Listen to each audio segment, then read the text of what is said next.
I want to welcome you all to this meeting in Los Angeles at IEM 1484 on the issue of AI and the future of labor.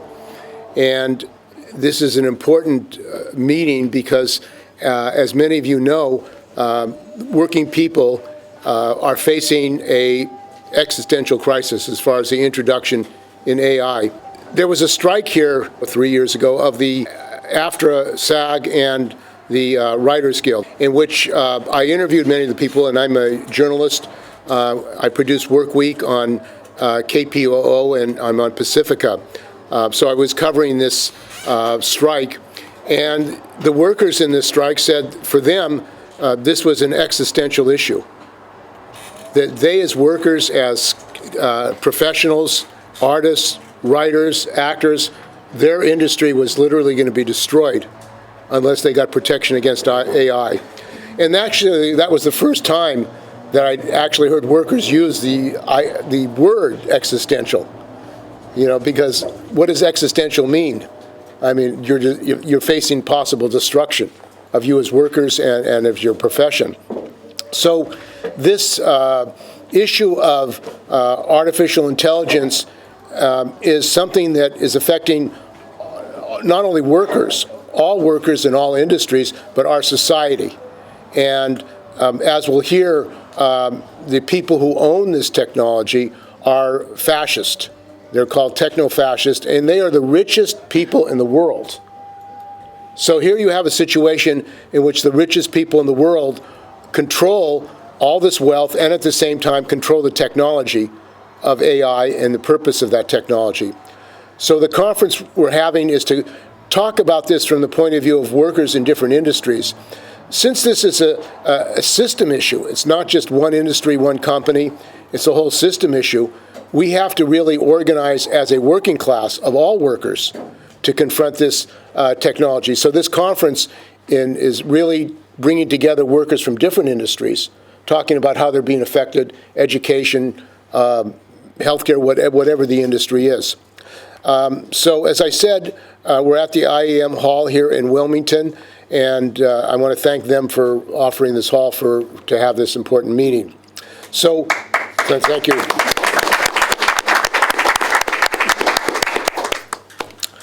So we also have in Los Angeles UCLA, which is a very important educational institution, which itself is under threat and facing destruction with massive budget cuts, with police harassing workers and raiding people. I mean, where the workers there, the graduate students who are members of UAW 4811, have been themselves subject to AI, but also been studying AI. And joining us is Peter Rasakiopi, and who is a former member of UAW 4811 and doing research in machine learning and has been involved in the local and in the labor movement. So welcome, Peter. What I'm going to talk about today is the question of what is AI? And I don't want to get too into the weeds, but I thought it could be useful to give a basic overview of how the technology works and what it is good at and what its limitations are and possibly where it's going. So the brain is made out of neurons. In the human brain, there's about 100 billion neurons, and each one connects to around 1,000 or so on average other neurons. And in a human brain, each neuron is a biological cell. In an artificial neural network, it's roughly analogous. And you can think of each neuron as being something like a switch that can turn on or off. And feeding into every neuron are the connections from the other neurons. And when a neuron decides to turn on or off based upon all of the signals that are coming in from the other neurons. So it adds up all of the signals coming in, and then if it crosses the threshold, the switch turns on. And so out of these many simple components interacting according to very simple rules, you can get very complex behavior that emerges. And neurons are arranged in layers, and so they can the concepts that are formed on one layer can be composed on the next layer and so on in a hierarchical way so that you can form very, very complex sorts of patterns and relationships. And so that's what a neural network is. It's just a very general mechanism for representing patterns and relationships. And so a neural network is kind of like clay. You can shape it into any sort of pattern.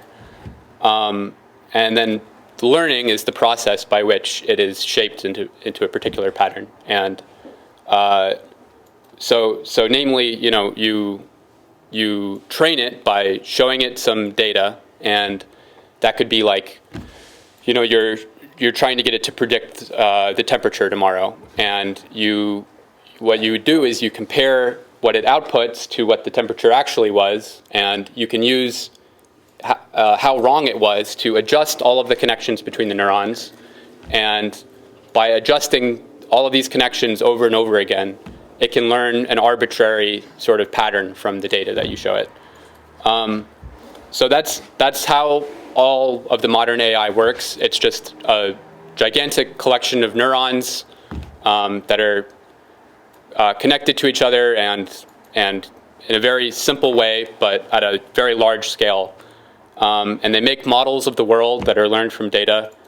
And this works for any kind of data. So it could be language, or it could be learning to, make a robot arm pick up something, or it could be learning, from images or anything. So it's a very general sort of mechanism. And so AI is not designed. It's much more accurate to think of it as being grown or something. You don't put rules or logic into an AI. You just have this very general mechanism for learning from data, and then you just show it a vast amount of data, and it learns. And one thing about that is that these things are completely opaque to us because it's just a gigantic mess of neurons. There's no way to really understand what's going on inside of it, any more than a human brain. And none of this is really new. Actually, the basic principles are very simple and have been known for a long time. But what has changed recently is basically just that computers became bigger and faster, and so it was possible to train much larger neural networks than before. And back about 5 or 6 years ago, people started to make really gigantic models. And it was discovered that just making them bigger and bigger leads to qualitatively new kinds of behavior. And so now there's been a race over the last 5 years or so to build these things as big as you possibly can in order to get the most capable kinds of models that you can. And that's enormously expensive because, computers are not nearly as efficient as the human brain, so you have to have whole warehouses full of computer chips and, a city's worth of electricity and huge amounts of water for cooling and all of this. So it costs tens and hundreds of millions of dollars to train these models. And there's been a race, basically, to build them as big as you can, and no company that is involved in this wants to be left behind. So there's a frenzied sort of competition between Google and Amazon and all of these other big companies to make sure that they aren't left behind, because they all believe that potentially this is something that is going to be an incredibly profitable technology, and if anybody falls behind, then they'll lose the competition. Now the AI that exists today, it has certain advantages over human intelligence and a lot of disadvantages. So the advantages are things like, because it's very fast, because it runs on computers, it's very fast. So about 100 times or more faster than a human processes information. So you can put a whole essay into ChatGPT and it responds 2 seconds later. It's digested the whole thing. And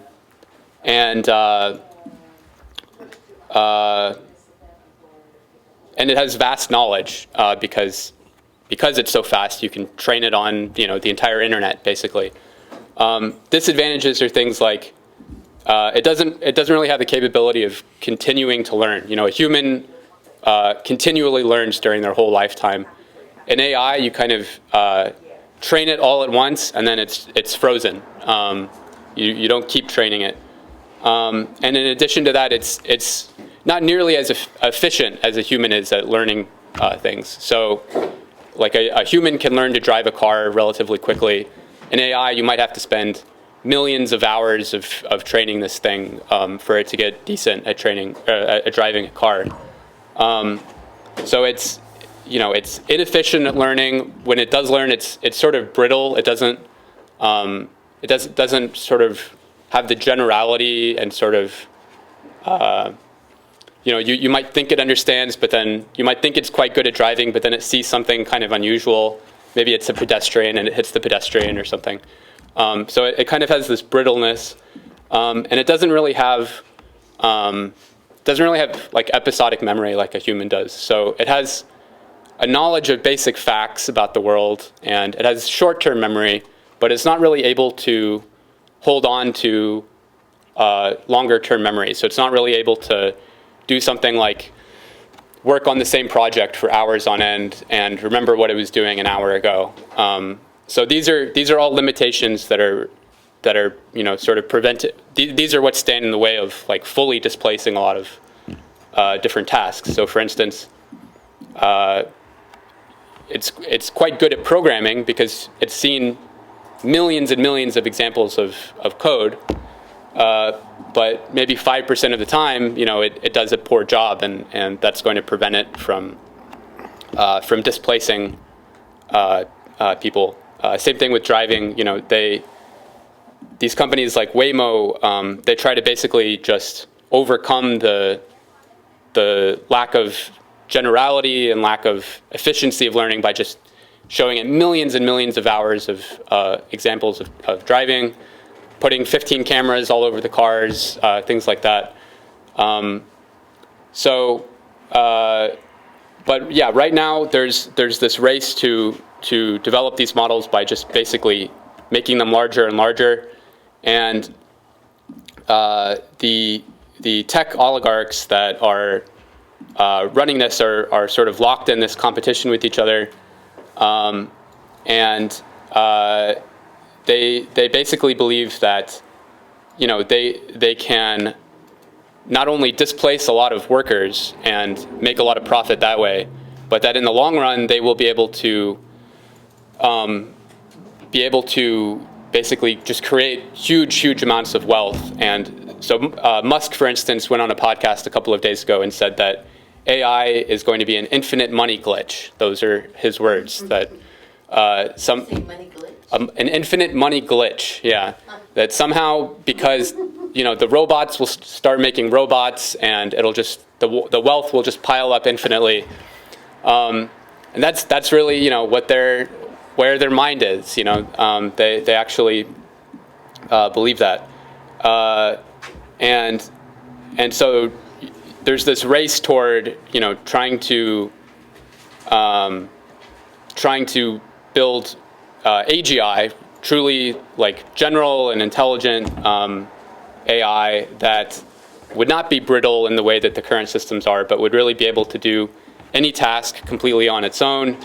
And at that point, you'd be able to displace all white-collar workers, really. And rather than having to pay a wage, you just have to pay the price of electricity. And also at the same time, there's major investments in robotics, automated vehicles, the aim of which is to replace a large number of workers, warehouse workers, auto workers, drivers, etc. And they believe that they can accomplish this within the next 5 or 10 years or so. Eventually they want to get to a point where the AI capabilities will be such that they can automate any task, they can even automate the AI research, and they really believe that they will succeed in creating these very general intelligences, and that whoever gets to that first will basically capture all of the money and wealth that this will produce. So that's really what someone like Musk or Altman or any of these other techno-fascists, as Steve, I think, accurately described them, that's what they're trying to do. Also, not only the capitalists see it as this panacea, but also the U.S. government is highly invested in it because they see this as really the ultimate military technology. Because not only can you use this on drones, but you can use it to basically plan and command warfare. So because it can process information, so much information, and so quickly, it's basically you would hand over a lot of military decision making to it, and this is how they want to maintain an advantage over China technologically, because China has really caught up on a lot of, or surpassed the U.S. even on a lot of technologies, but the U.S. has a bit of a lead on AI, so they really see this as like critical to their military ambitions.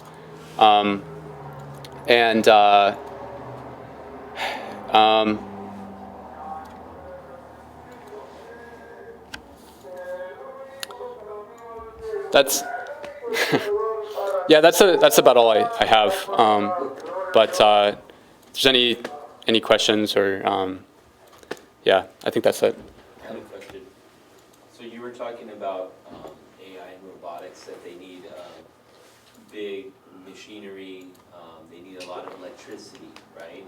So I would imagine that these machines have a lot of heat that comes out of them. So how are they cooled? Is it with fans, or are they cooled with water? Yeah, I think it's both. Okay, yeah. So we're using a supply of, well, in Los Angeles or even in California, a lot of our well water is polluted, right? So water is a very big commodity in California. We either get it from Northern California or we'll get it from Colorado with the Metropolitan District of Water. But if water is such a big commodity for us, and we're always trying to find a way to protect it, to actually find clean water wells, then what are these big data centers and all these centers for AI, what are they going to do to our water in California? Do you have an idea about that? I think they've already been consuming a huge amount of water outside the United States as well, and causing electricity prices to go up. And so in general, what you're saying is that AI is not just bad for human beings; it's also bad for Mother Nature and the environment. Yeah, for sure. And I think it's a highly irrational use of all of that electricity and water, because it's not really necessarily being used on doing fundamental scientific research. It's just to make a bigger model to try to beat Google's model or whatever it is, so that they can attract more capital. And because they're driven by this competition not to be left behind, even though there isn't really much practical use at the moment, which means that they're desperate to displace workers because they have to get a return on their investment at some point. Yeah, I actually interviewed at my convention of the CWA a sister from Tucson, Arizona. And she's an activist there. She's a public worker there. And they had a secret project that was being developed near Tucson, Alpha Project, I think it's something secret. And she and other people began to, what is this project about? And they wanted to take the water in Tucson and use it for this data center. And, Tucson is in the desert. Think about it. And they eventually found out it was Amazon that wanted to do this project. And they had a united front of everybody there, Republicans, the community, unions, that this would destroy Tucson. And they told them, oh, it's okay, we'll reprocess it so it's okay to drink.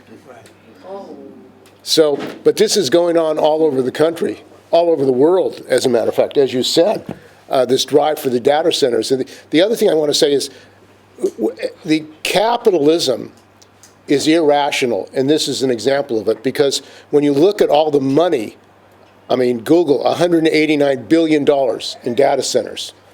These companies are putting massive amounts of capital for data centers, where at the same time our infrastructure is falling apart. Our education system is falling apart. Our healthcare system is falling apart. And they're putting massive amounts of capital into data centers, and they're competing against each other. It is completely irrational. But I think that's what we're talking about with this mania, I would say, crazy mania to monopolize control of this technology, and then to make profit from it and to eliminate workers. And I think that's, as you were saying, Hannibal, the big purpose of it is to eliminate the working class. That's really what is part of it. The introduction of this technology is unregulated in the United States and the world. And that is the ideology of the techno-fascists. They don't believe in regulation. They don't believe there should be regulation. They will decide where and how this technology is introduced, AI is introduced. So you have a situation in California, for example, that in December the 20th, there was a power outage in San Francisco. 30% of the city lost its power. 30%. And what happened to the Waymos is they all shut down. They all shut down because there was a power outage. Now, I mean, they did not explain why that happened. They said, we're going to put a fix on that. But the reality is they're based on the internet. They're based on power. If the power shuts down, they shut down. And what does that mean? Ambulances, fire trucks. And what do we have in California and Los Angeles? Earthquakes. So if we had a major earthquake in Los Angeles, all these Waymos, these autonomous vehicles, would all close down, blocking the streets, blocking the roads. And this has to do with the politics, because the California Public Utility Commission and the Department of Motor Vehicles are controlled by Gavin Newsom. Gavin Newsom took $10 million from Google. He has approved, as we're going to talk about later, unlimited expansion of robotic cars, robotaxis without drivers. And this is what we're going to be talking about. But yeah, I mean, there's the AI speculative bubble, which is massive. But then you also have speculation with cryptocurrency and what's happening with that. But actually, this is an expression of the economic crisis, that more and more of our capital is going into speculation, not going into production, but speculation for profit. And that's part of the problem that we have in the society. And that's why I said, who's making the decision that hundreds of billions of dollars are going into more data centers and more of this, when the society as a whole is falling apart? They are not allowed to give tickets to the Waymo vehicles. So when a Waymo vehicle or an autonomous vehicle violates the code, blocks the road, nothing happens to them. So it's an impossible situation, really, That doesn't make sense to me. Well, what has happened is since these agencies have been captured by the very companies they're supposed to regulate, in other words, California Public Utility Commission is supposed to regulate the introduction of Waymo vehicles. They took it out of the hands of local bodies, cities like Los Angeles, local communities. It's a CPUC. And Governor Newsom appointed a lawyer for Cruise, which was another autonomous vehicle, to be on this board on whether to approve new technology. So the introduction of this technology is totally out of control. And that's really one of the political issues coming out of the development of this new technology, that it's unregulated, and the people that are profiting from this technology or using this technology control the very regulatory agencies which are supposed to protect the public. So our next speaker is John Palmer. The issue for the Teamsters is, I would say, an existential issue. AI is an existential issue for the Teamsters because they want to get rid of truck drivers. They want to get rid of automobiles, make all deliveries autonomous by drones and other things.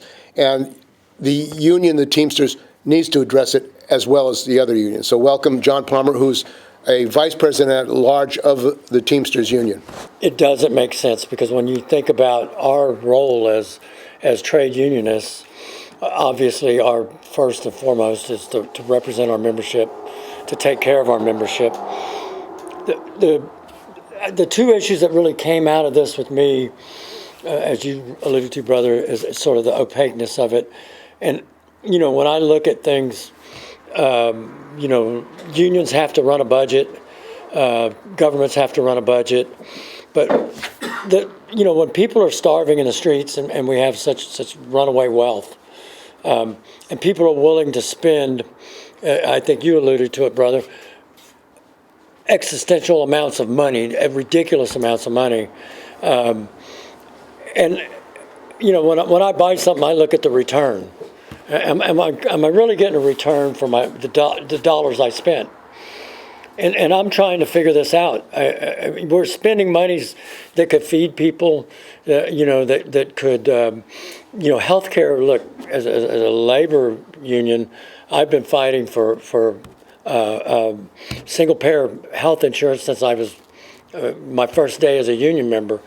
People in this country suffer from horrible healthcare service. Let's just be real. The quality of the healthcare in most cases is good, but can you afford it? I mean, and we have the discussion about capitalism and its own failures right there. And then I'll get on with sort of where we're at as Teamsters. But the environmental impact is already here. I live in Texas. Much of the western portion of the United States, the middle of the country, the farms are drying up because we're pulling water out of our underground aquifers faster than rain will replenish it or snow melts.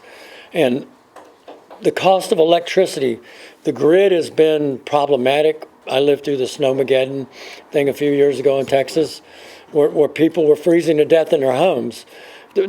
We're so obsessed with profit that we've forgotten about the things that matter as human beings. So that's sort of what y'all already talked about. But I would say as a labor union right now, in the moment, and with the industries we represent, I think the most critical issue for us is really the robotics. At this point, I mean, I'm not, but look, it's like being in the tunnel and seeing the train come at you. The train is there, I see it, and AI is seriously going to be a big problem. And you're right, they're coming after the brain work, the folks that sit in the air conditioning and reason and rationalize. Right now, in the industries we're in, the majority of them, although we represent people in that class as well, we're dealing with robots and robotic drivers, robotic transportation. You look at grocery warehouses. They used to pull, guy would ride around, pull each one of those boxes down one at a time, stack them on a pallet. Somebody would go wrap it with some shrink wrap. The business I came out of, the freight industry, the same thing with piecing freight together to make full loads. The move, and particularly in the UPS, I know we hear a lot about UPS, the automation in our warehouses or hubs, the scanning, that was the beginning. It's taking more and more work away from people that, are doing.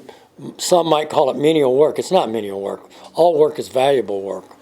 But the move to this is on its way. I sit on the general executive board of people that seem to have their head, I'm going to say stuck in the sand. I think it's somewhere else. I submitted a resolution, and I think Steve worked on it with me a little bit a year and a half ago, and it was pretty simple. The gist of it was pretty much three-pronged. We know this is coming, so how do we deal with it? How do we protect our memberships? And it was political and legislative. That we would engage our political and legislative departments to engage the folks that are allowing this funding, and the federal government's helping. We're paying to get ourselves replaced. It makes absolutely no sense at all. But we would also reach down into our local unions and educate our members. And if the train's coming, we got to get you out of the way. I mean, it's not going to quit coming. We absolutely have to do that. But my thought was, at a bare minimum, number one, if you're going to put a machine in there, we're going to work on the machines. Now, that's probably one guy doing something as 10 or 20, 30 people go out the door. That's not a solution. Number two, if you work for a company like UPS that makes billions of dollars, then you should have an opportunity to train to another position or train to another job in another industry somewhere else, or whatever it might be. I'm losing my third point here.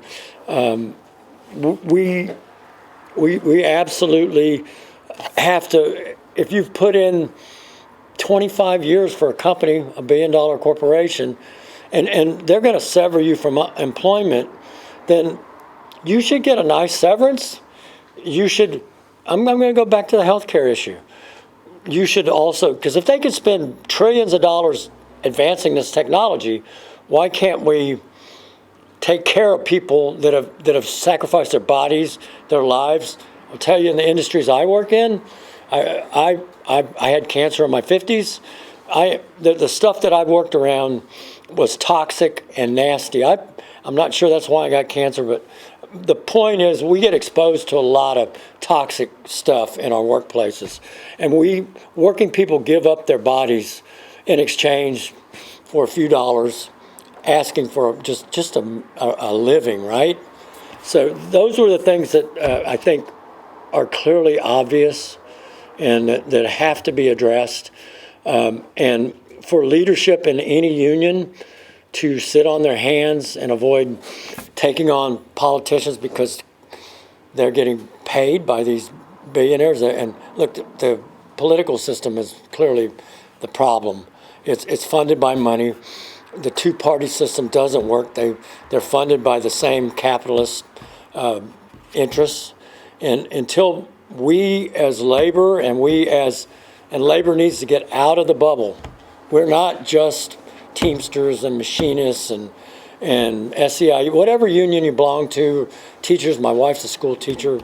Unfortunately, in Texas, you can't belong to a union. We have to affiliate with. We have to affiliate with. We got to become a part of the community, and because this is coming after all of us, and for leaders, regardless whether they're union leaders or politicians, to serve their own self-interest, the awakening has to come from us. So, and we don't have a lot of time.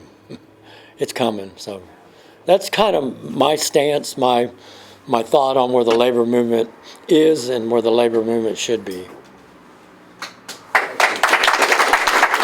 As part of this conference, Michael Novick is here. He's a retired member of UTLA, Los Angeles Teachers Steward, and also was a past manager of KPFK in Los Angeles, and is going to introduce our next guest. Thank you. I am with UTLA retired, and also I edit and publish the two newspapers that are up in the front, and I would urge people to pick up both of them. They have a lot of articles about AI. Our next speaker is Rachel Brunke, who's from down here in the harbor area with Code Pink, led the Cold War Truth Commission, which I contributed to, and Rachel is also with Code Pink.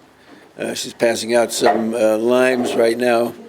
But Rachel is an environmental science teacher down here in the harbor area, and has brought her students out to Harbor Labor Day and educated them about the working class. And she's going to talk a little bit about a green peace economy and its importance. She has to go on to another protest later today, so we moved her up in the agenda. So I'm a high school teacher. I always have to have my didactic element in the teaching.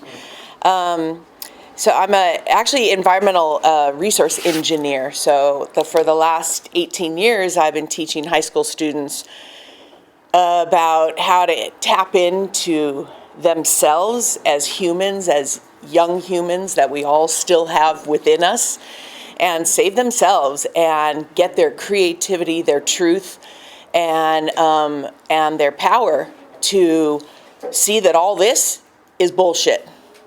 And I have some great news for you. It takes about 5 minutes for them to be on board. Even children are uninterested in this toy of AI. they don't care. They're not into it. They don't want it. And it actually gives them a lot more homework. So, and rules to follow. So I might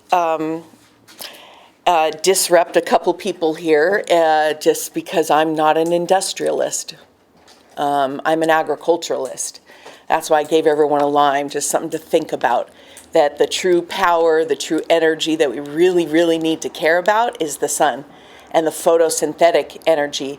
We are obsessed, and ladies, maybe men got this whole, kind of macho industrial reality that we live in, sucked Mother Earth just into oblivion. And we need to, all of us, get it back, because all of us together are, like you said, on this planet. And I love what you said, that it can't be union, non-union. I fought for a union at my school. We didn't get it, so I'm non-union, but I tried. Yeah, thank you. But I'm also a member of the LA Long Beach Labor Coalition here in the harbor. And we put on every year. I've been in it with it, lucky to be with it for 10 years. The largest labor parade for Labor Day in the West Coast. But nothing happens after it, and so there's so much going on. So definitely the call is there. I'm just going to kind of say some of my notes. So you started off with saying that the richest people are running this, the Techno Fascists. And I hope a lot of you know Caitlin Johnstone, just an amazing writer. And yeah, she's my heroine. Her latest piece says that even the fascist rulers aren't happy. Even they aren't happy, the ones that are ruling us. So we're coming to a point where no one is happy about this. And one of the books I teach is a beautiful book. You should look it up. It's called Gaviotas. It's by Alan Weissman. And it's about a town in Colombia that engineered their world in a different way. And long story, I'm not going to get into it, but the engineer, they're sitting around one day and one kind of tests the other, and he says, what is the purpose of development? Why are we doing this anyway for people? What is the purpose? And they said, oh, healthcare, oh, good roads, oh, good job. He said, no. He says, the purpose is to make people happy. And I tell my students, if people aren't happy, if the society isn't happy, something's totally wrong. And so, that's the good news. We can, flip it. I'm going to talk briefly about, and you had spoken about the environmental impact of AI, and that's something I go into. And as a matter of fact, Monday, I'm with my class. What we're going to do is I'm going to talk about this. So I'm glad took some notes and learning from all of you, and show them a short video. And then I'm going to say, get your computers out. But Ms. Brunke, we just, we're told not to. No, get your computers out, get your Google open, get your email on, start erasing. If in the middle of the night you're just start erasing. You know what I mean? Just every little pixel, every little neuron that we can just pull back helps us get some clarity about what is real. And so we're going to spend the day on Monday erasing the nonsense on the Google Cloud. There's no such thing as a Google Cloud. The cloud is in the sky. There's no such thing. What that is thousands, and I wrote down here, Amazon has 100 data centers around the world, 50,000 servers in each, and with thousands of computers in each of those. And so the cloud is just giant computers in a giant room, buzzing and buzzing and humming, making all that heat, having to be cooled by the water that we need. Water's life. Didn't Standing Rock teach us anything? And buzzing and buzzing, also that we can have nonsense emails, nonsense Google Docs that, we would have liked to have been out playing, all of us, rather than having to write. So it's sucking us in. We have to think about it. And this is something that even I recently, and actually when Rebel Alliance News was on, it's one of the things I reported on, that it was about 2 years ago. I was like, wait a second, all these data centers, I never really thought about the electricity that they're using, and that the fact that they're all over our country, and guess how they want to power them? I mean, fossil fuels is bad enough, They want to have mini nuclear reactors next to all of them. Well, when I tell the students, I go like this, I go, what law is that? And they're like, gravity. I say, yeah, so that's a real law. But other than that, all the laws and all the structures that we built up are they're man-made, so they can be unmade. But the reality of the mining of uranium and what it's done to the native land, what it's done to the water, 50%. And, bless you from being from the Midwest. When you're talking about water, I think of the ARLA-LA aquifer. 30 million people, and all our cows drink from that. And I truly believe they, we had Martin Luther King Day recently, and they always play that one piece that he says, we better be careful because God has a way of breaking the backbone of our power.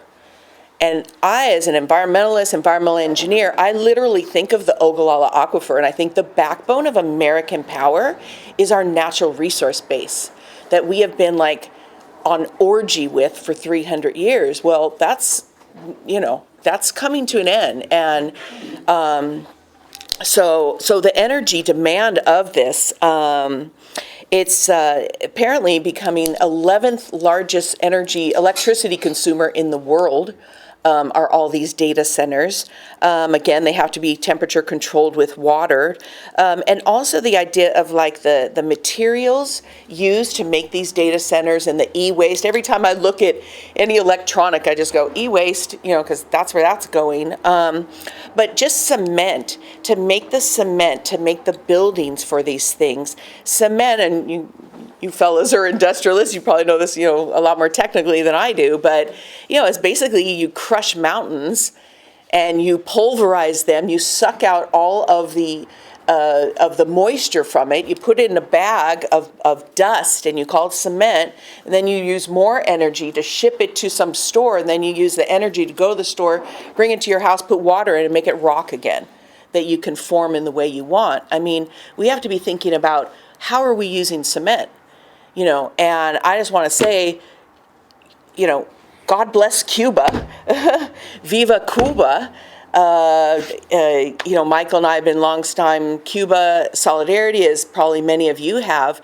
When they had their first energy crunch after the breakup of the Soviet Union, all construction stopped. They couldn't construct anything more because they couldn't make the cement because they didn't have the energy. But the good thing is we have the sun, and the sun provides food, fuel, and fiber. And before a couple hundred years ago, that's all we had to run our entire civilization. So if the problem is what's going on right now, it's not the problem with the energy, it's the problem with our civilization, and how we need to change it. But again, kids are on board with this. And be careful, help them resist STEM, help them resist, and robotics is great for I'm not sure what, but I know they enjoy it. But they're being sucked into this military industrial complex, which I know Michael also will talk about. And just the last couple of things. So where do I think we should go from here? I'm a big fan of the Wobblies, IWW, where I live in San Pedro, where they have a long history.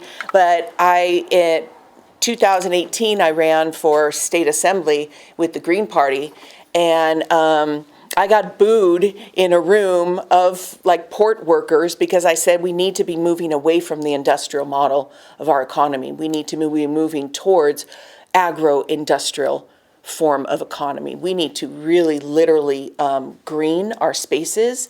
We need to depave LA. We need to start growing. I was passing a flower shop here that's going out of business, and along Anaheim, this one here is doing okay.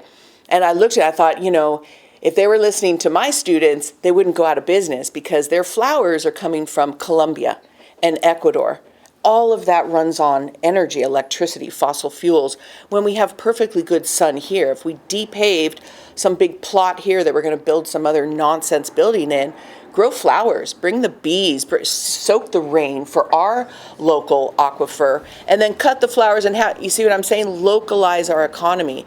And so and that's like the fight back. How do we fight back? Everyone's going to have their ideas, but like we fight at this mega level. I don't even understand any of that. I'm just going to grow food, So I'm going down to like the land-based level of this, which brings me to my last point, and it's socialism, which is we need to socialize land. Cuba, the only reason it exists 65 years later is about 2 years in, they handed everybody a piece of paper, and that piece of paper said title. And everyone was given title to where they lived. They said, wherever you live, you now own it. And for the next 20 years, you pay 10% of your salary and done. It freed the people up to be able to do the work that was really done, like you mentioned, healthcare and, culture, God forbid, and education, all these things. If we are always chasing a job and just trying to justify any kind of a job so that we can survive, of course, and have a living, then we're playing their game. And if we socialize housing and we don't have, it's not so much what I earn, but what I owe. And so if we can find a way to cut that, then we don't have to play in the capitalist industrialist economy and their game. So that's a little kind of out there. That's why I gave you my lime, so you would say, okay, I sort of get this. But I think that is definitely one way out. And I have found that when people, even right-wingers, when you talk kind of local agriculture to them, they're interested. So maybe it's even a way to get past the political divide. Things that we wanted to have this meeting to talk about is how workers are being affected by AI. And it's coming in every part of our lives, every industry. Workers are being affected. And they're not even told when AI is being introduced. And an important part of the introduction of autonomous vehicles are infrared cameras in cabs of trucks. And this issue of workers being guinea pigs, workers literally being guinea pigs for the introduction of technology, is something every person, not just Teamster, every worker has to be concerned about. As a basic human right, we are not guinea pigs.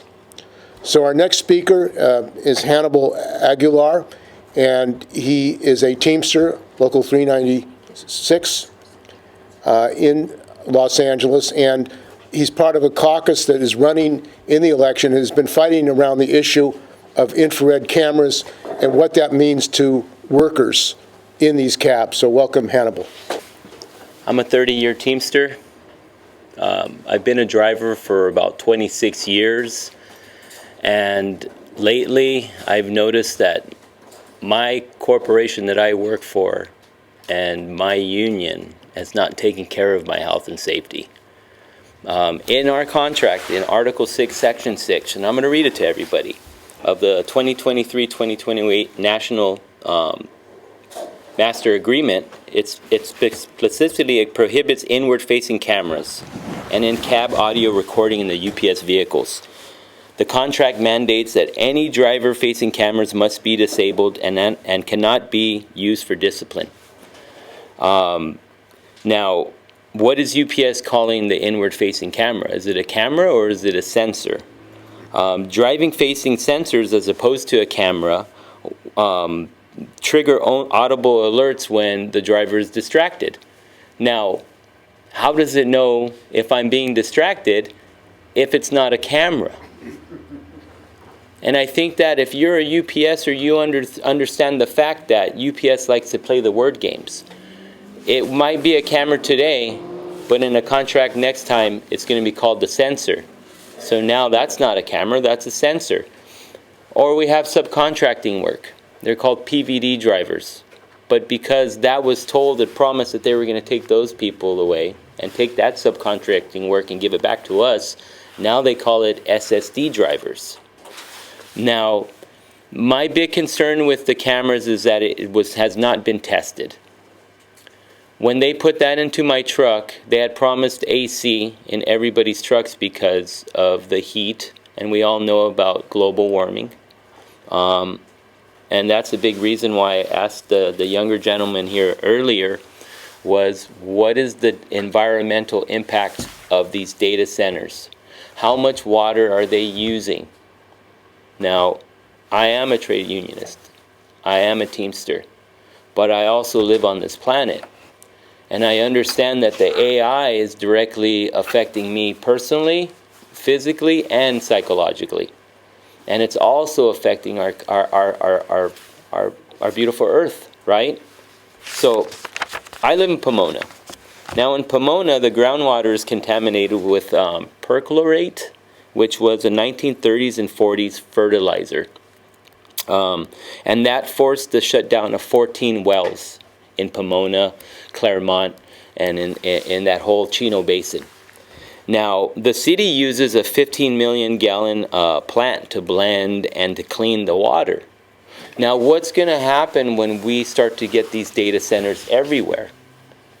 If we're cleaning water that's already contaminated, then what's going to happen?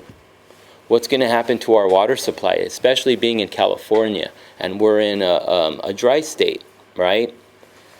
And so I think that when we all look at it, no matter what political leaning you are, no matter who you are, if you're an environmentalist or you're a trade unionist and you believe that if we're going to bring bananas from Brazil, that better be a Teamster that's bringing that banana to you, because that's still the working class. And that's still somebody that is an American, right? Or even with Waymo. If there's someone that's going to be controlling that car when it's not autonomous or when it's not doing it by itself, that should be an American worker. That worker should be a Teamster. He shouldn't be outsourced to India. He shouldn't be outsourced to China.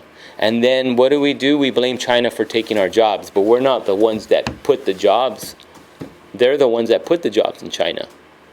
So in the long run, we have to, as working class people, protect ourselves not just from automation, but we have to protect ourselves from the corporations. And at this moment, a lot of our unions are not really on the AI, automation, robotics bandwagon yet.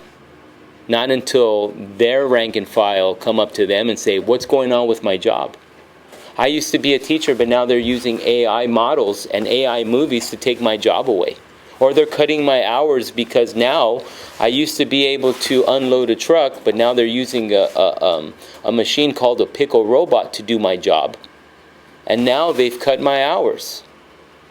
But I was promised a great amount of money, but if I'm not working for that money, then I was really promised nothing.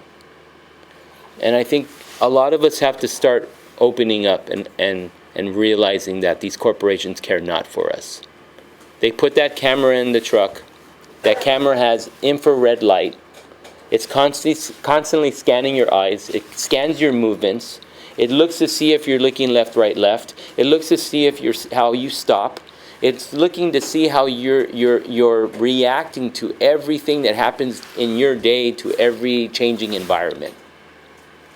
And what that AI camera is doing is it's also affecting our skin. It's affecting our eyes. You're not supposed to have prolonged exposure to AI, but yet there's some people that are behind that truck 8, 10, 12 hours a day. And if you're not supposed to be in front of AI for a prolonged period of time, what's going on here? Who's going to protect us if our union is looking the other way? Who's going to protect us if the corporations care not for your health, but for the next buck? And it's going to fall on all of us. It's going to fall on the teacher. It's going to fall on the ABF drivers. It's going to fall on the Hollywood drivers. It's going to fall on the UPS drivers. It's going to fall on everybody, because clerical might be gone too. You put something, if I'm somebody and I want to make a document and I just say it into a computer and it spits it out, what do I need someone for clerical work? It's an extremely hard and difficult time in all of our lives. And it's extremely scary. And I think that everyone here has to go and they have to talk to your neighbor, talk to your son, talk to your children. Let them know how AI is going to affect their lives and might take food off of our table. And it's going to destroy our groundwater, and it's going to sap the resources of the United States to the point where only the rich are going to be able to enjoy this land. And people like us, we're going to be left to fend for ourselves.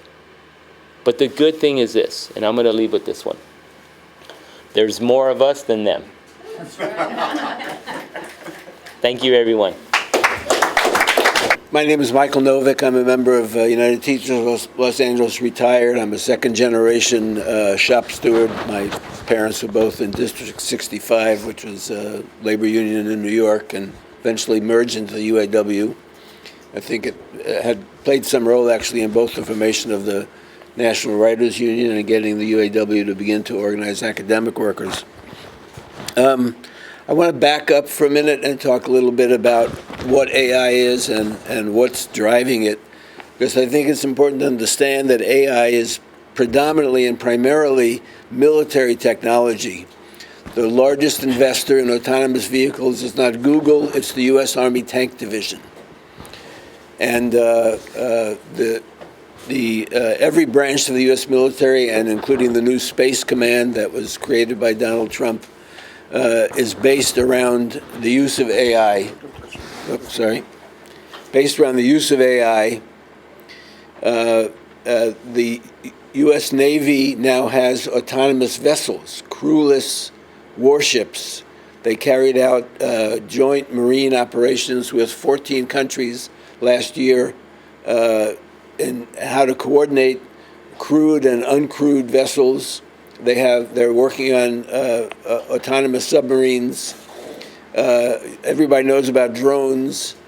Obviously, those are unmanned, aerial vehicles. They now call them UAVs. They don't call them drones anymore. And they're working on autonomous tanks, and all of it is based on cyber warfare and electronic battlefield. We talked about this idea of, command and control, that they need to have decision-making taken out of human hands and put into these robotic machines. They're already arranging for them to have the ability, based on facial recognition and motion detection, to decide when to fire their weapons and to kill.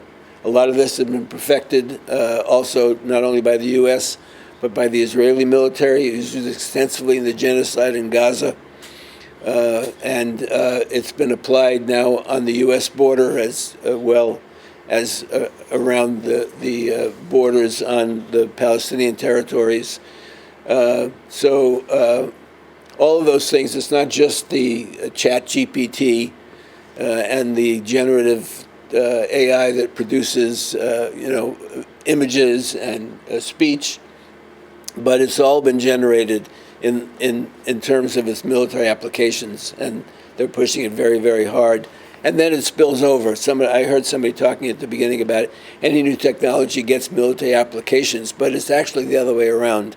The military develops, if you look at Teflon, Tang, tear gas, all that stuff comes out of the military, and then it gets applied for civilian uses. And that's what's happening here, too. And so we talked about the infrared, but they're not just using that with drivers. They're using that inside the Amazon warehouses to track how the currently human employees inside those warehouses are carrying out their activity, and then they turn that into data, and they use it to replace them with machines that will do the job more effectively and efficiently. And so I think it's important to understand that we live in a society and an economy that is addicted to war. And they want to say, oh, don't worry about your jobs, because we're boosting the aerospace industry back up here in Southern California by creating drones, and the machinists will have work because they'll work on these weapons of war. We need to understand that that is self-defeating, and contradictory to what kind of society we want to live in, along the lines that people have been talking about. The other thing I think is important to understand about AI is that the machines are not learning. Peter kind of made that clear. Everything that goes into the AI has to be processed to feed them. And so there's a company in San Francisco called Remote Tasks. It's spelled out all one word, so there's no E after the word remote. It's REMOTASKS. And they have 1 million people in the global south who are working on processing text and data and pictures and tagging it to be feedstock for AI to do the training. They don't train themselves. That's sweated human labor in digital sweatshops around the world that creates the basis on which these machines can then do it. Mumia talked about capital and Marx and what he had to say, and one of the things that Marx says about capital is that it's dead human labor. Capital is human labor that has been sort of killed and processed and alienated from us, the product of our own work, and then put in charge of us. And you see that spelled out very, very clearly in AI. And so I think that's important to understand that, the threat to creative expression, the threat to coding, the threat to waiters, the threat to, bike messengers that is being carried out now on the basis of this technology grows out of that commitment to war and then to, turning people's creative powers against us. And then I guess I want to say something further about what kind of responsibilities it does put on working people and organized labor. And, if we're concerned about these things, we have to get our unions, as people have been saying, to act. If we want democracy in the workplace, we need to have democratic unions on our own side of the equation. If we want an end to inequality in society, economic inequality, we have to organize ourselves as working people to overcome inequalities and inequities in our own ranks and in society, against racism, against sexism, against the oppression of people and the creation of hierarchies like that. And so I think that it's important for us to take a really global understanding of what's at stake and what the solutions are, and to think about how we can really unite. They're always based on divide and conquer, and the whole idea, we talk about division of labor. And we need to think about deeply what that really means, because that is what it's about. They want to break down every creative activity of humanity into the smallest particle, of digital control. And that's inimical to really the kind of life we want to lead, because we're not digital, we're organic. And so we need to think about how to overcome those divisions and how to really unite. They're about divide and conquer. And I think we need to be, as I've said in other situations, we need to be about unite and liberate. We have to free the creative capacities of humanity and connect ourselves, as Race was saying, to the creative life force of the planet. I'll say one other thing about Trump and some of what he's doing. People need to understand that they've already destroyed agriculture in this country. And if I don't know if people saw this, but the big agribusiness people all just issued a warning to Congress. They sent a letter to the the chair of the Senate Agricultural Committee and the ranking member, the chair of the House Agricultural Committee and the ranking member, meaning the Republicans and Democrats, saying that agriculture in the United States is currently bankrupt because the cost of production now exceeds the price of the commodities.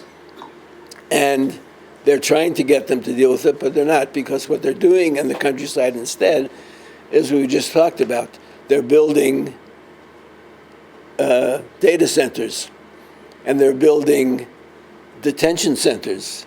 They're currently buying up warehouses and building warehouses around the country by ICE, Trump's budget included this vast increase in funding for ICE, and it's not only for the personnel.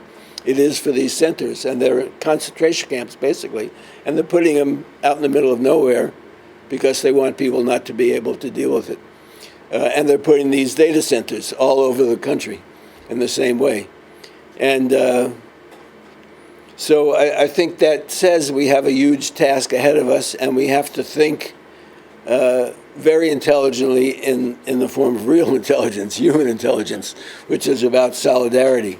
It's about understanding unity and understanding the global issue that's before us. So I was hoping that Rachel would say a little bit more about a peace economy, but I think it's critical that we have to think about how we can generate economic activity that is not based on war, not based on command and control, not based on dividing people and it's saying, oh, you're undocumented, or you're an alien, or you're a subhuman, as Trump does, but based on identifying the commonality, the common interest, the common purpose, and the future. And so part of this is the future of LA and the world, and we have to think seriously, how do we take that future in our hands and create a future that, is worth living? So I'll stop at that, but I saw some hands. You were talking about deregulation and first of all of these techno-fascists are military contractors. Even ChatGPT changed its terms of service and said it will be available to the military. And as Stephen said, they oppose any kind of regulation of this stuff. So Facebook, Zuckerman just put millions of dollars into a PAC here in California to oppose any regulation at the state level of AI or any of the rest of this stuff. So it is class warfare that's going on. There's no question about it. I just want to spell out a couple of other things. If you pick up the copy of Changelings, the last month's issue, there's an article about Palantir. Palantir is Peter Thiel's company, totally plugged into this. They have now a contract to build not just drones, but small aerial taxis. I know you're talking about, the future, what we saw about the future, and so these small aerial taxis will take executives from some of the, office towers downtown and fly them directly to LAX where they can get on their planes. But in order to carry that out, they're going to have a separate air traffic control system run on AI to control all these things flying around the city of Los Angeles. And so they are reshaping the world, as I said. The other thing related to since the Teamsters are here, I don't know if people are aware of this, they have plans for what they call tandem trucking. They're licensing super-sized trucks. They're going to run them without drivers, and the idea is that you have 3 of these trucks in a row on the highway so that the energy consumption of the rear 2 is reduced because they're in the slipstream of the front one. And they're doing this based on this same stuff that, as I say, is being developed by the military for the tanks. And one of the things about our unions, business unionism, the unions are just negotiating with the company or even an industry. They're not negotiating about the future of our society. When you look at the destruction of our country, really the dismantlement of our country, meteorologists being laid off, research institutions being destroyed, VA being destroyed. I mean, education, we're going to have a report on what's going on with education to get rid of teachers using AI. This is the destruction of the United States. This is the destruction of our country. And at the same time that they're destroying it, they're saying we're going to massively increase our military. $1.5 trillion. When you think about this, our hospitals, the hospital workers are on strike because they can't even afford health care at our hospitals. I mean, you mean health care workers can't get health care at their own hospitals in this country? And they're cutting their wages, and they're using chat boxes for patients with mental health problems because they don't want to pay for psychologists, psychological social workers to take care of their patients. It really is insanity of a system which is based on profit. That's what we're talking about. And the profit that they make, not just in this country, the profit all over the world is for military production. And in Europe right now, in Germany, they're telling the workers there, the only way they're going to get jobs is to go into military production. That is the future. You can't get a job at a school, you can't get a job at a hospital, but you can get jobs in the military. This is a very dangerous, sick situation. So I think those are some of the problems, systemic problems that we face as a society, all workers, and as a society dealing with the point I was going to make about the unions in this country. Unlike in other countries, unions in other countries, many other countries, are opposed to military spending. Think about it. The money that goes for the military, where does it come from? It comes from education, it comes from housing, it comes from health care. None of the national unions are opposed to the expansion of the military budget in this country. How could that be? AFSCME, SEIU, CWA, my union? How could you be in favor of more military spending when it's coming from your own members who work in these industries? This is part of the systemic problem and the political crisis that we face in the labor movement among all workers, Teamsters, CWA, whatever union you're in, UAW. I mean, and you're talking about reconverting our economy? How about $1.5 trillion to reconvert our economy for jobs, for health care, for housing, for education? Wouldn't that be a beautiful thing? They did a survey of the people in Greenland, why they didn't want to become Americans. And the people in Greenland said, hey, we have national health care here. We have health care in Greenland for all the people of Greenland. We moved to the United States. We'll be like others without our health care. So we want to have a break, but before we do that, we have a bunch of other speakers. David Rovics is a songwriter, an activist, a troubadour, a labor troubadour globally. David travels all over the world, and he's an artist who has also been using AI. And we're going to be talking about what it means for artists and musicians, because they are being destroyed. What does that mean for our society when artists and musicians are being destroyed?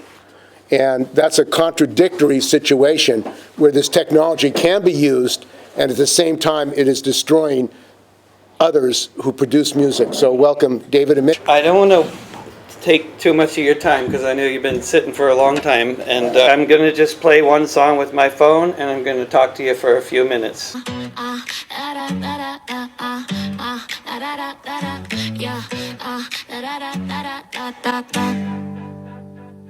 At Starbucks, the baristas have tried to form a union, but the bosses have refused to have a negotiation. But if they're not gonna talk to us, then we all just might refrain from pouring another flat white. Baristas are on strike all over the country, saying no contract, no coffee, no contract, no coffee.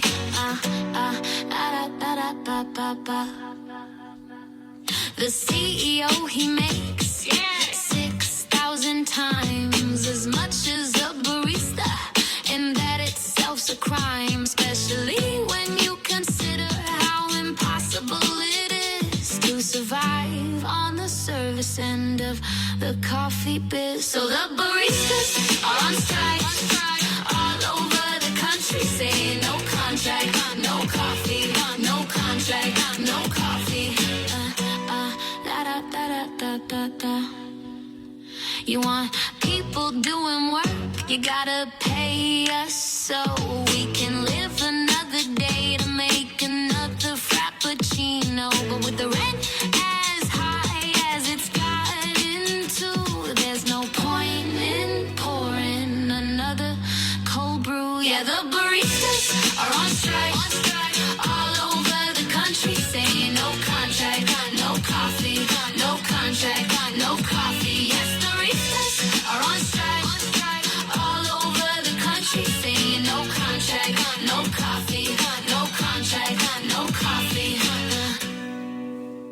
I just wanted to, rather than talking about AI-generated music, I just wanted to play you some because people just don't have any idea what's going on with technology. But I've written over 100 songs in the past 6 months with the same kind of production values that would cost tens of thousands of dollars. And you'd have to hire a lot of musicians and studios to do this kind of thing. And that's the new reality we're all living in. It's not tomorrow, it's now. Most musicians are already using AI generation platforms, just like most white-collar workers are already using AI. They have to. It's part of the job.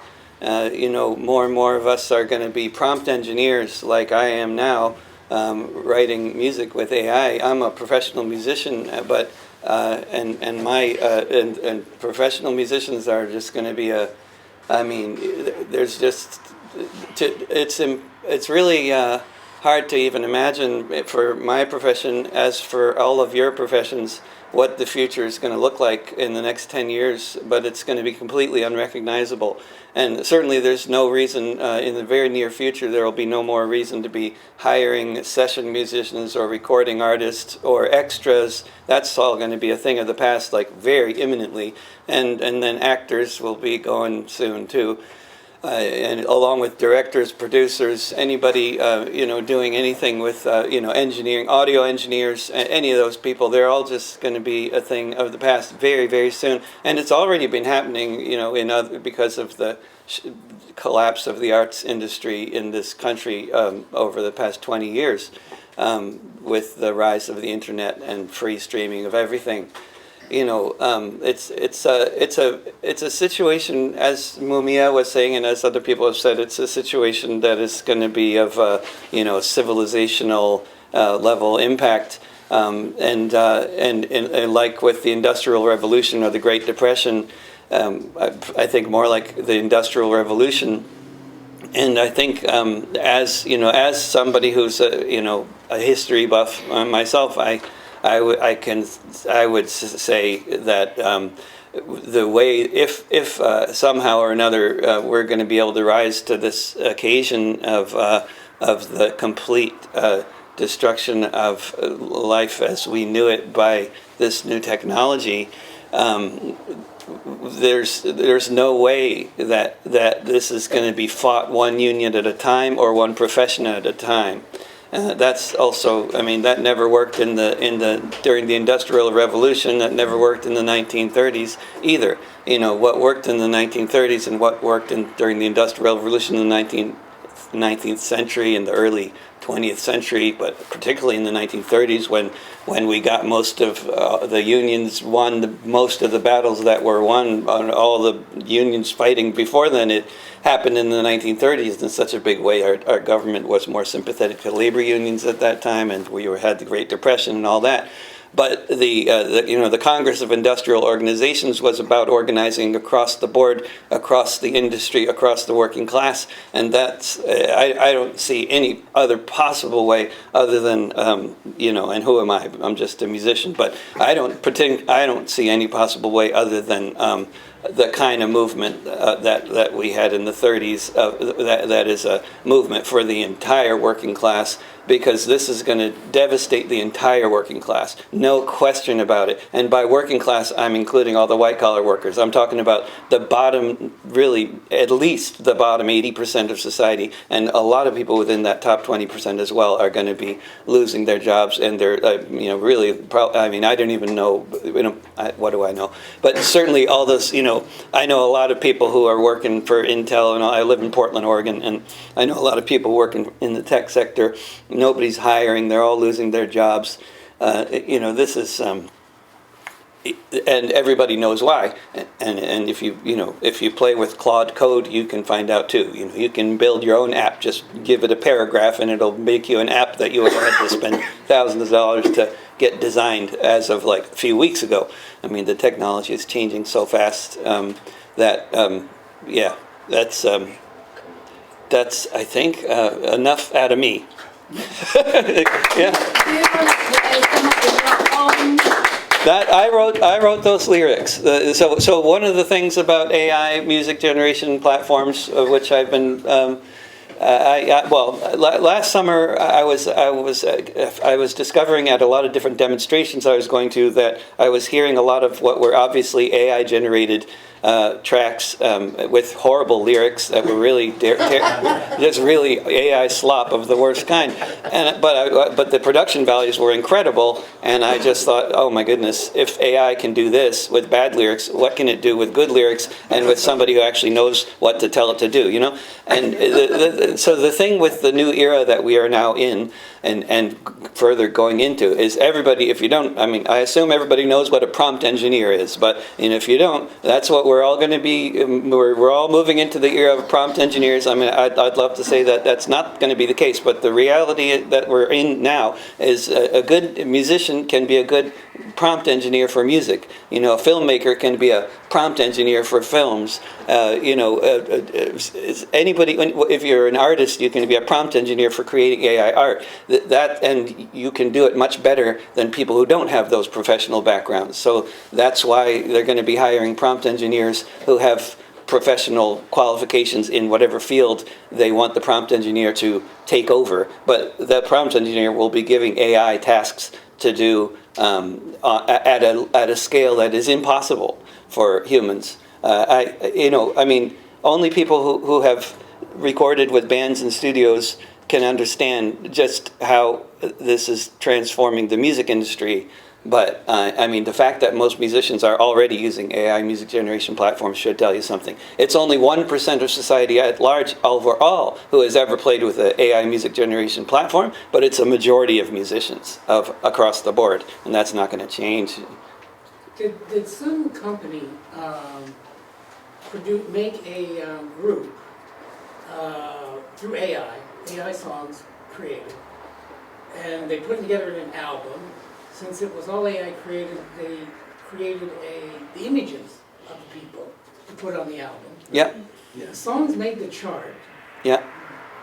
And the songs made the chart, but when the concert people contacted them, they didn't exist.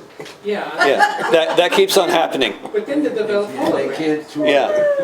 They can do it with holograms next. That'll be more expensive though. The problem with this is, though, isn't it a loop? Because AI it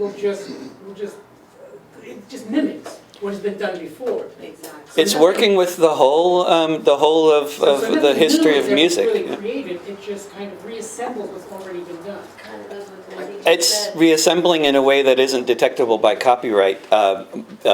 AI, they can't. It appears to be new, and of course the legal questions are very much in play. Lots of lawsuits going on. New York Times is suing. Lots of lawsuits. Who knows what the future holds? But judging from the past, tech will win. Sorry, did you? My question is actually connected to that. Back in the old days, you toured in support of an album that you released, right? Yeah. And now it's sort of flipped where you are releasing music in order to get people to come out to your live shows. Yeah. Is that right? Does that give you some hope? That people want an authentic live experience? Definitely. That's I think the thing that'll, work for some of us, at least musicians who play live, is that people want the live experience. It's like people will still want to hang out with other people. People still want to hook up. People want to have conversations. They want to not be lonely at home. And live music, I'm sure, will continue to be a thing.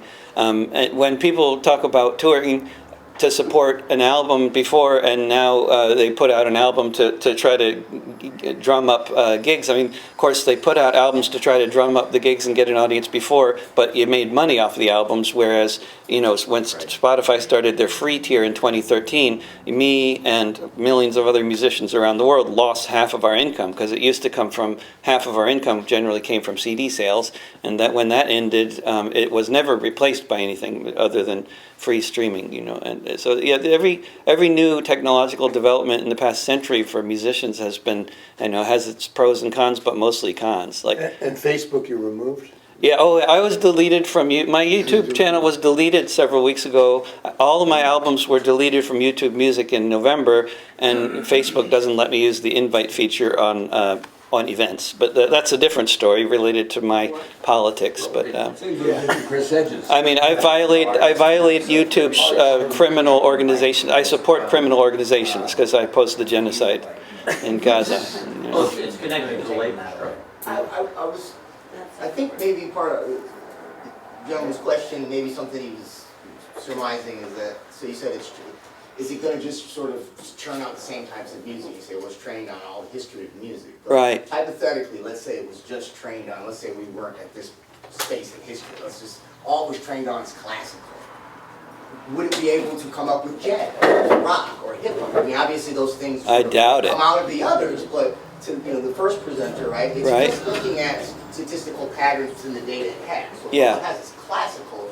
Right? I totally, and it is, I think it's a little, it's not entirely hypothetical because at least from my ridiculous amount of experience over the past 6 months playing with this platform, and I am a bit obsessed, but like if you tell it to do something like, I want acoustic British hip hop with oud, for example, if that's like, there will be a whole bunch of other parameters that I'll be giving it, but like it'll start out with, I want acoustic British hip hop with oud, and like what I'll get is totally different stylistically than if I say acoustic British hip hop with shamisen, which is a traditional Japanese instrument, because there's just not enough, I'm guessing, there's just not enough hip hop that has used shamisen for it to have anything to go with to figure out what I'm looking for. Whereas there's a lot of Arabic hip hop that uses oud, so when you say that, it knows exactly, and then, but if you say you want Arabic hip hop with oud, it'll give you a completely different interpretation. So the parameters are, but yeah, I think what it can do is based on what's been done, but what's been done is an incredibly vast amount of stuff that it has to work with. And I think what it has mainly to work with is a lot of bad lyrics and a lot of amazing music, because that's like mainly what the pop industry has produced over the past century. So, yeah. So, I agree. thank you. One other observation